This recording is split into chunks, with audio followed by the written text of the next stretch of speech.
Saudara-saudari yang terkasih di dalam Tuhan Yesus Kristus, selamat berjumpa kembali di dalam renungan pagi hari ini. Sebelum kita membaca dan merenungkan firman Tuhan, marilah kita bersama-sama mempersiapkan hati dan pikiran kita dan memohon tuntunan Roh Kudus. Mari kita berdoa. Kami datang menghadap-Mu Bapa, segala puji kami naikkan kepadamu, Bapa yang penuh kasih setia. Terima kasih untuk hari yang indah ini. Terima kasih pula untuk kesempatan mendengarkan firman Tuhan kembali. Mampukanlah kami untuk memahami firman-Mu. Ya Roh Kudus, tuntunlah kami. Di dalam nama Yesus kami berdoa. Amin. Saudara-saudari yang dikasihi Tuhan, renungan firman Tuhan pada pagi hari ini terambil dari Amsal 25 ayat 26. Saya akan membacakannya untuk kita. Seperti mata air yang keruh dan sumber yang kotor, demikianlah orang benar yang khawatir di hadapan orang fasik. Saudara-saudariku yang terkasih, judul renungan pada pagi hari ini adalah Hilangnya Kejernihan dan Kemurnian. Saudara-saudari yang dikasihi Tuhan, bagai mata air yang jernih dan tidak tercemar, demikianlah hidup orang benar. Kehidupan yang memegang teguh kebenaran, hidup kudus seturut firman Tuhan. Dikatakan pada Yohanes pasal 17 ayat 17 demikian, kuduskanlah mereka dalam kebenaran, firman-Mu adalah kebenaran.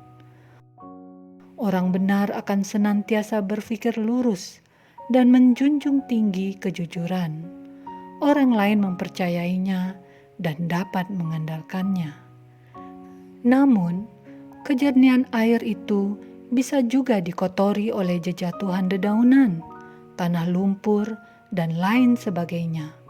Akibat hembusan angin ataupun hujan lebat yang membawa aliran benda-benda yang tidak berguna, yang akhirnya membuat air menjadi keruh, bahkan tercemar.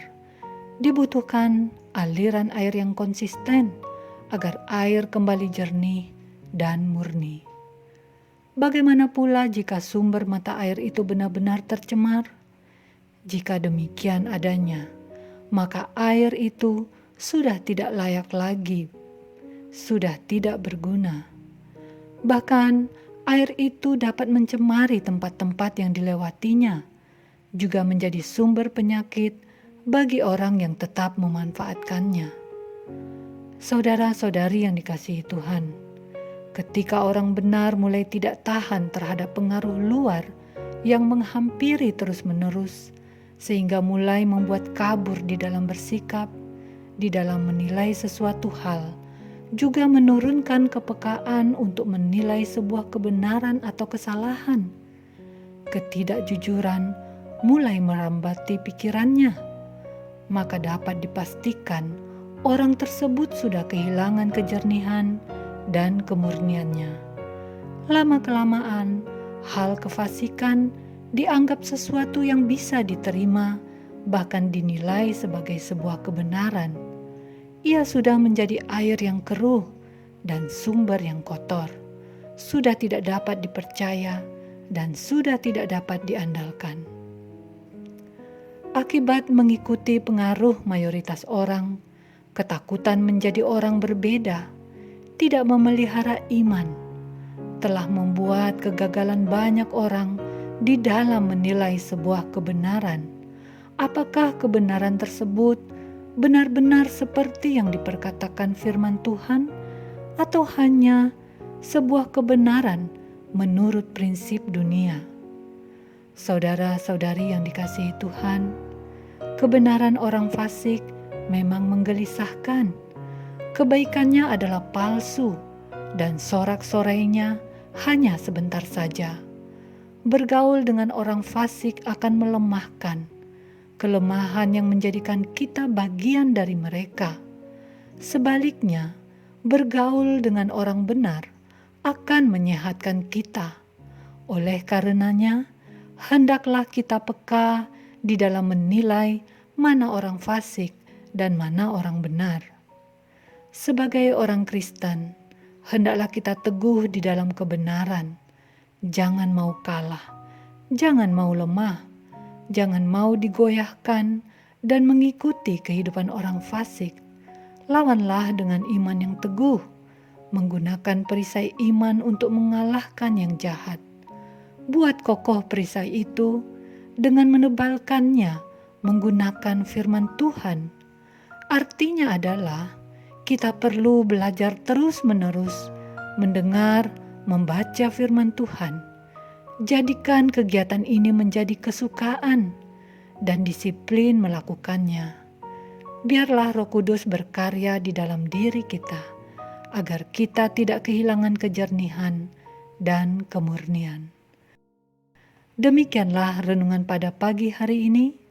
Tuhan memberkati.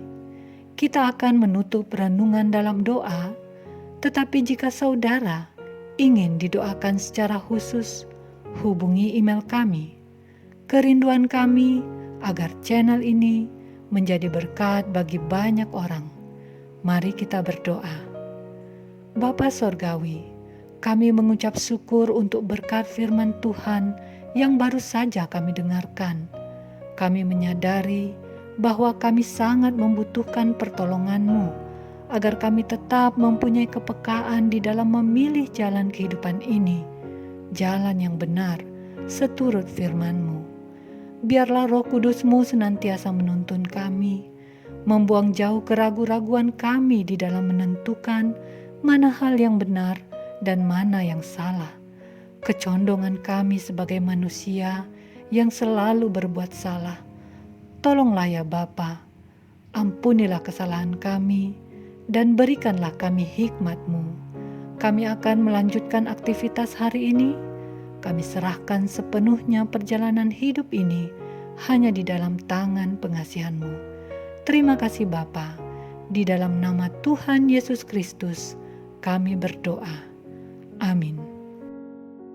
Saudara-saudari, mulailah harimu. Kiranya kasih dan anugerah Tuhan senantiasa melimpah di dalam kehidupanmu. Muliakanlah Tuhan di dalam setiap aktivitasmu, dan jadilah saksi hidup bagi firman-Nya. Roh Kudus menyertai kita semua. Sampai berjumpa kembali di renungan berikutnya. Tuhan Yesus memberkati.